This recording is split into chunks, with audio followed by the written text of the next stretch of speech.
প্রচণ্ড ভিড় উপেক্ষা করে প্রিয়জনের সাথে ঈদ করতে বাড়ি ফিরছেন ঘরমুখো মানুষ। তবে এবার কিছুটা স্বস্তি রয়েছে রেলযাত্রায়।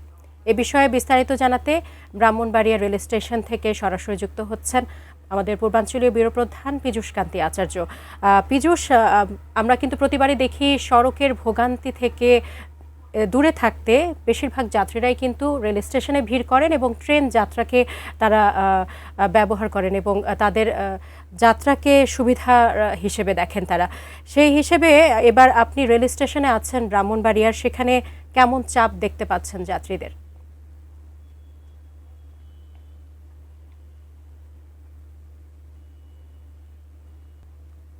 আমি এখন আছি ব্রাহ্মণবাড়িয়া রেল স্টেশনে।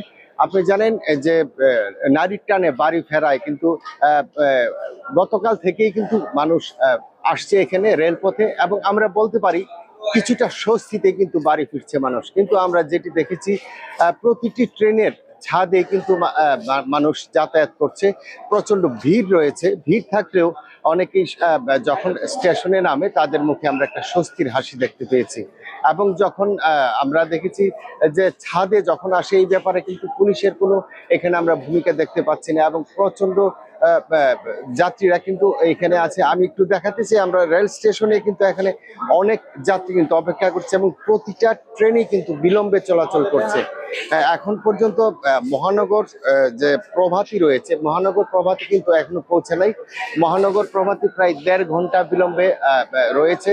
তবে কিছুক্ষণের মধ্যেই মহানগর প্রভাতী চট্টগ্রামগামী এখানে আসবে বলে আমরা জানতে পেরেছি। এবং প্রায় 40 মিনিট বিলম্বে কিন্তু Kalni express Brahmanbaria rail station ছেড়ে গিয়েছে।